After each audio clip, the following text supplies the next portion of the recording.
4ஆம் தேதியில் பிறந்திருக்கிறாங்கன்னு வச்சுக்கோம், அவங்களுடைய விதியை நீ 7 அப்படின்னா அவங்களுக்கு பணவரவை அழைச்சிட்டு வந்து கொடுக்கக்கூடிய தெய்வ வழிபாடு எதுவாக இருக்கும்?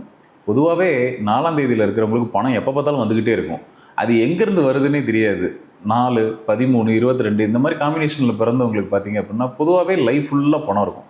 இதுவே 4ஆம் தேதி விதி எண்ணில் இருந்ததுன்னா அவங்க பணத்தை பற்றி பெருசாக அக்கறைப்படவே வேண்டாம். பணம் எங்கே இருந்தாவது ஏதாவது ஒரு ரூபத்தில் வீட்டுக்கு வந்துட்டு தான் இருக்கும். அவங்க சக்திக்கு ஏற்ற மாதிரி ஏதோ ஒரு பணம் வரும். ஆனால் இங்கே காம்பினேஷன் வந்து 4ம் 7ம் விதி எண்ணில் வந்து 7. முதல்ல இவங்களுக்கு பணம் எங்கே ஒழிஞ்சிட்டு இருக்குன்னா வெளிநாட்டில் தான் இவங்களோட பணம் ஒழிஞ்சிக்கிட்டு இருக்கு. அப்போ பணத்துக்காக வெளிநாட்டில் போய் வேலை செய்யும் போது அதுக்கான பணம் நிச்சயமாக இவங்க தகுதியை மீறி பணம் வர ஆரம்பிக்கும்.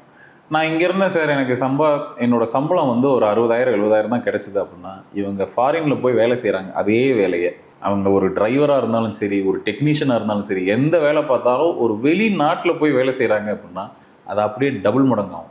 இங்கே 70,000 ரூபா வாங்கினாங்கன்னா அங்கே 1.5 லட்ச ரூபா வாங்குவாங்க. இங்கே 2 லட்ச ரூபா சம்பளம் வாங்கினா அங்கே 4 லட்ச ரூபா மாறும். அப்போ தன்னோட வாழ்க்கை தரத்தை நிச்சயமாக உயர்த்திக்கலாம். இவங்க என்ன தெய்வத்தை பிடிச்சிக்கலாம் அப்படின்னா இந்த மாதிரி காம்பினேஷன் என் டேட் ஆஃப் பர்த்தில் இருக்குது அப்படின்னாலே ஒரு துர்க்கை வழிபாடு எடுத்துக்கிறது நல்லது. பெண் தெய்வத்திலே கொஞ்சம் உக்கிரமாக இருக்கக்கூடிய துர்க்கையை வழிபாடு பண்ணிக்கிறது நல்லது. கூடுதலாக ஏன்னா ஃபாரின்னு நான் சொல்லிட்டேன், ஒரு வெளிநாட்டுக்கு போய் வேலை பார்க்கணும்னு சொல்லிட்டேன். வெளிநாட்டுக்கு முத இங்கேருந்து இந்தியாவிலேருந்து கிளம்பி போனது ஆஞ்சநேயர் தான்.